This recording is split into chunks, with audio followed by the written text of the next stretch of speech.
Përshëndetje të dashur dhe mirë se erdhët edhe në videon e radhës. Në këtë video do të shohim mësimin numër 11 të nivelit A1, pra të nivelit të parë të gjuhës angleze. Do të ndalemi të paktën te këto tre aspekte. Përdorimi i kohës së tashme të thjeshtë, simple present, përemrat unë dhe ti, I and you, dhe disa folje bazë, common verbs 1. Të fillojmë pak me aspektin gramatikor. Ndryshe nga përdorimi i foljes be, pra i foljes jam, siç kemi parë edhe në videot e mëparshme, e cila ndërtonte pyetjen dhe negativen pa pasur nevojë për një ndihmëse, foljet e tjera në përgjithësi në gjuhën angleze kanë nevojë për një ndihmëse. Në anglisht i themi auxiliary. Le të shohim pak. Për sa i përket formës pozitive ose pohore, siç e themi ndryshe edhe në gjuhën shqipe, do të kemi përemrin të parit, I, you, dhe pastaj do të kemi foljen dhe pjesën tjetër të fjalëve. Për shembull, mund të themi I live downtown.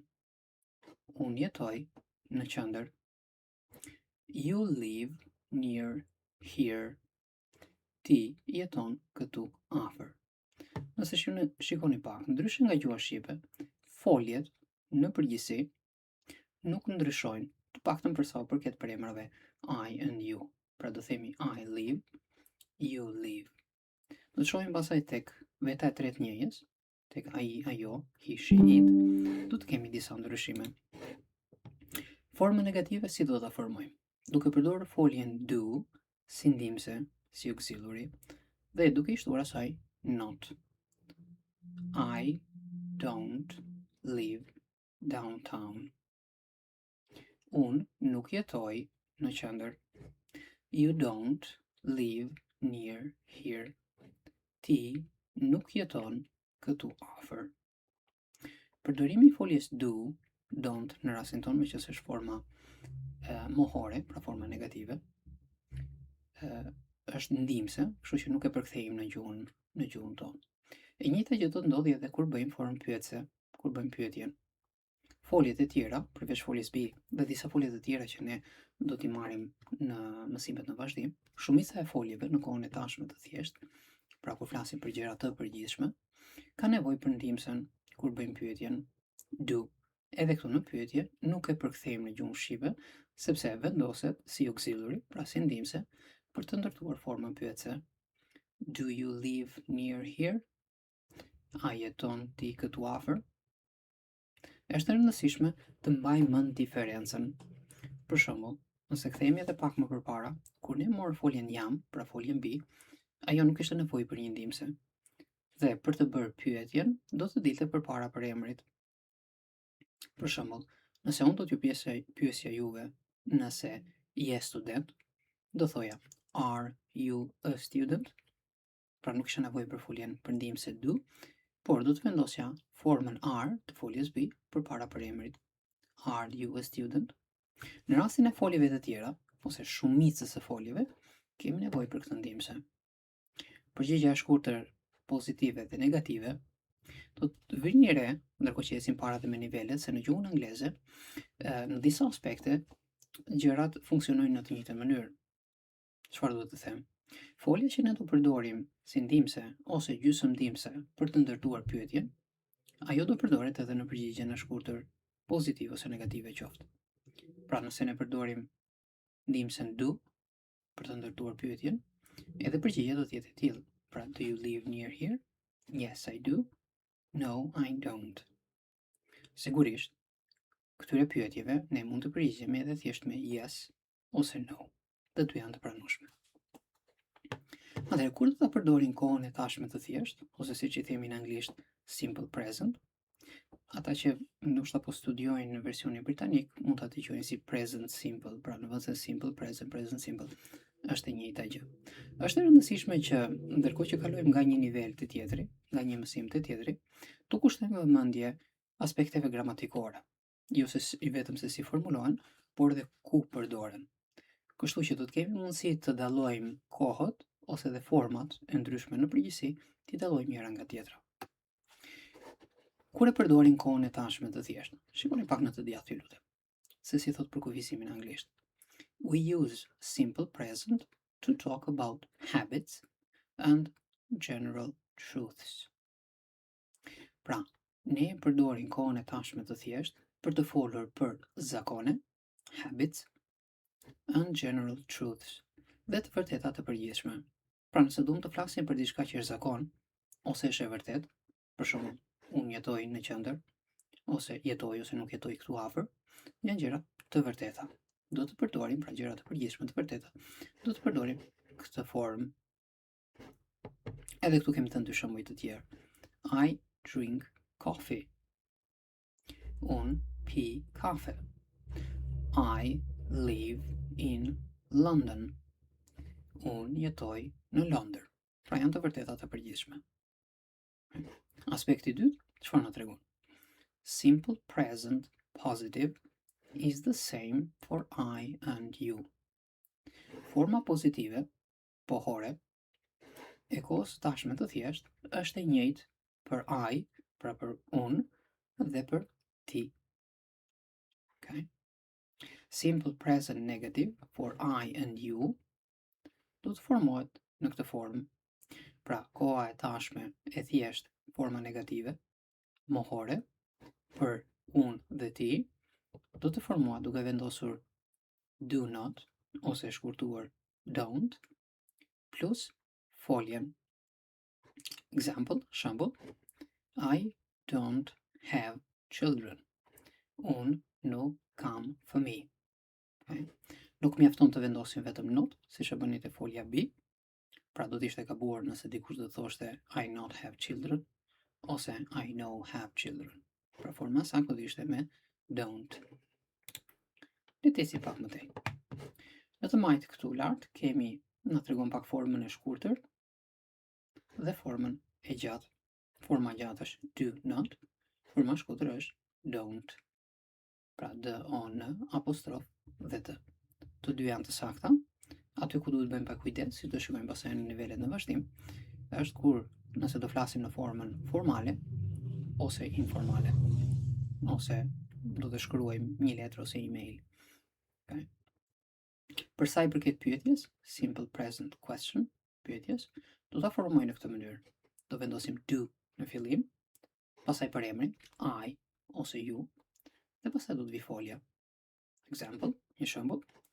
Do you live near here? A jeton ti këtu afër? Okay. Do bëjmë kujdes në disa aspekte, sidomos ato që ndryshojnë nga gjuha shqipe.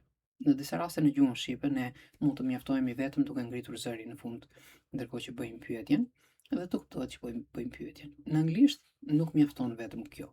Edhe pse kemi luhatjen e zërit, do t'i shikojmë këto në videot pak më të avancuara, në përgjithësi është e nevojshme që ne të bëjmë një farë ndryshimi që tjetri të kuptoj që ne po bëjmë pyetje dhe nuk po tregojmë diçka. Pra nuk do të mjaftonte vetëm nëse thoshim live you near here, pra ndryshonim tonin e zërit, volumin, për të bërë pyetjen. E saktë do të ishte do you live near here? Përgjigja, yes, I do. Edhe këtu na duhet pak kujdes. Përse e themi? Në gjuhën shqipe ne zakonisht japim përgjigjen duke përdorur foljen.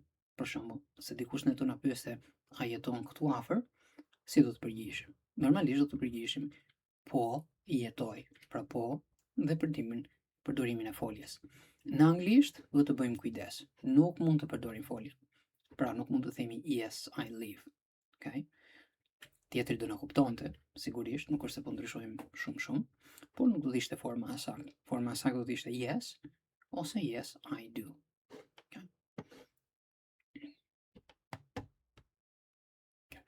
Atëherë, shikojmë pak në të djathtë. Edhe këtu për kufizimi tregon pak a shumë ato që tham në lidhje me përdorimin e foljes do. Keni parasysh që do teknikisht është një folje. Ne këtu po e përdorim si ndihmëse, por mund të përdoret edhe si folje kryesore. Shikoni pak për kufizimin. In simple present question and short positive answer, do is an auxiliary verb. Ja të kemi auxiliary, not a normal verb. Pra në formën në kohën e tashme të thjesht, pyetje dhe përgjigjet e shkurtra, do është ndihmëse, pra është një folje ndihmëse. Dhe zakonisht folje ndihmëse ne nuk i përkthejmë në një gjuhë tjetër nëse nuk ekziston në njëjta formë. Pra jo një folje normale. Edhe një shembull tjetër, do you live near here? Yes, I do. Pra në të dy rastet është ndihmëse. E njëjta logjik vazhdon edhe në formën negative. In simple present negative and short negative answer, don't is an auxiliary verb. Edhe këtu përsërisë si ndihmëse në formën negative, qoftë kur formulojmë pyetje, domethënë formën negative, qoftë në përgjigje të shkurtra. I don't want a magazine. Unë nuk dua një revistë. Do you want a magazine? No, I don't. Pra, si në formën mohore, si në përgjigje në shkurtër negative mohore, don't është ndihmëse. Por, si tham, do mund të jetë edhe një folje normale dhe merr kuptimin në shqip bëj. Si thotë edhe këtu, do can also be a normal verb. Pra, do gjithashtu mund të jetë edhe një folje normale, si për shembull, I do my homework on Monday. Unë i bëj detyrat e shtëpisë të hënën. Pra, duke qenë se mund të përdoret edhe si ndihmëse edhe si folje kryesore, mund të rastisi, si për shembull në pyetje, ta përdorim dy herë, një herë si ndihmëse dhe një herë si folje kryesore. Për shembull, do you do housework on the weekend? Do e parë është ndihmëse, nuk e përkthejmë, dhe do e dytë është folje kryesore me kuptimin bëj. Ai bën punët e shtëpisë në fundjavë. Bukur. Le të shohim një aspekt tjetër. Format urdhërore, që në anglisht i themi imperatives. Forma urdhërore në anglisht, ashtu si në gjuhën shqipe, mund të formohet në disa mënyra. Mund të jetë të formës pozitive, pohore, mund të jenë edhe të formës negative, mohore. Positive imperatives, për shembull, wait, prit, stand up, çohu, grihu, listen, dëgjo, etc. dhe të tjera. Mund të jenë, si thamë, të formës negative, mohore, negative imperatives, për shembull, don't be late, mos u vono, don't talk, mos fol, etc. Ecim atej, le të shikojmë pak disa foljet. Gati të gjitha fjalët janë të rëndësishme në gjuhën angleze, sigurisht. Disa prej tyre marrin pak role më kryesore, kështu që është e nevojshme të kushtojmë pak më tepër vëmendje.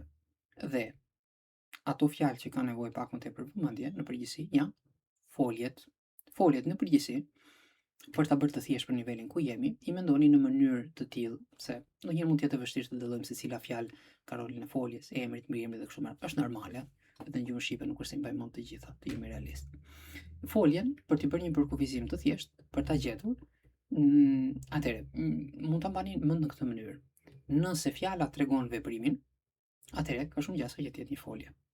Tani, për ata që janë pak më të avancuar, jo të gjitha foljet tregojnë veprimin, sigurisht, do të shkojmë edhe kategori të tjera më vonë, por për këtë nivel na ndihmon ky përkufizim i thjeshtë. Pra, nëse tregon një veprim, për shembull, listen, dëgjoj, read, lexoj, watch, shikoj dhe kështu me radhë, atëherë është një folje.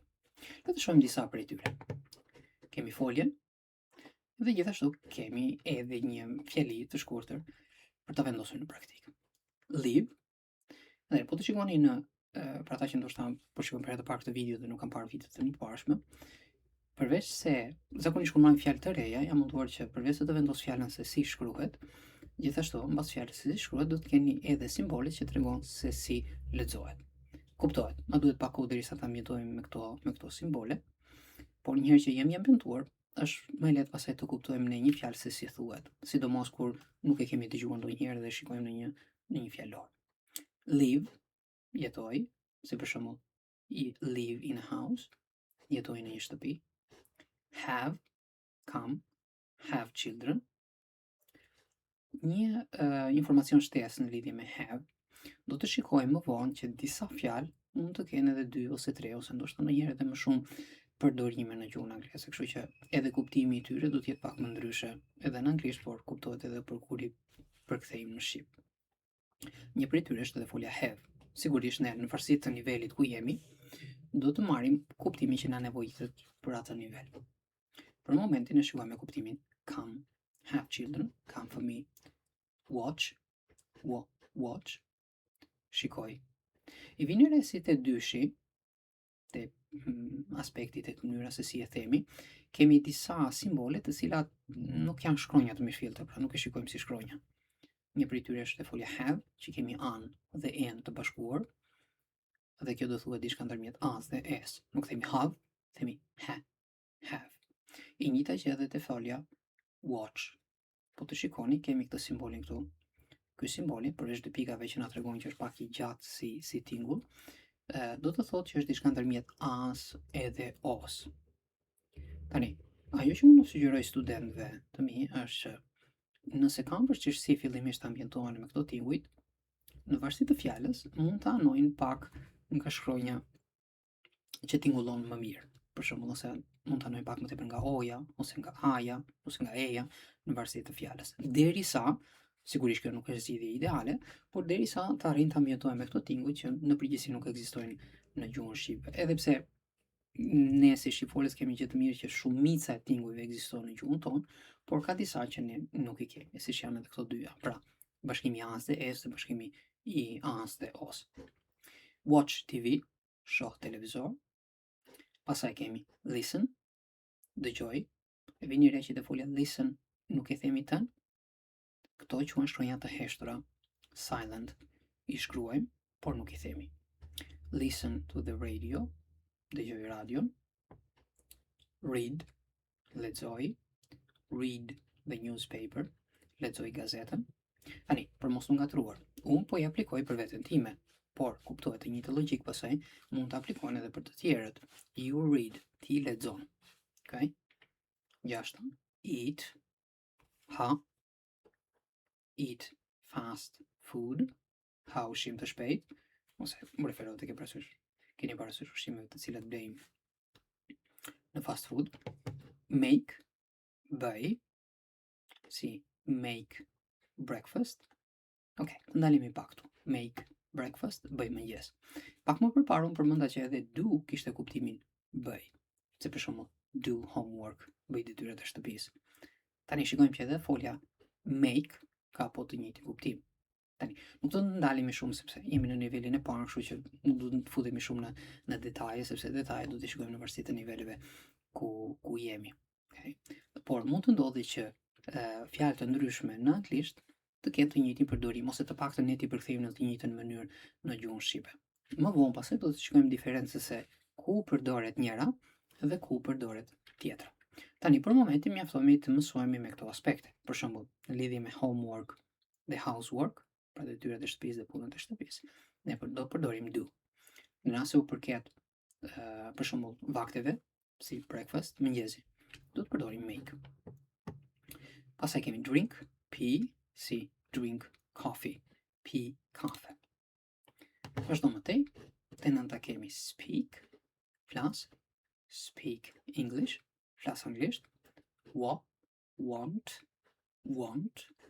dua, want a new car, dua një makinë të re, like, pëlqej, like cats, pëlqej macet, work, vini re, edhe pse është me o, ne e themi me e, work.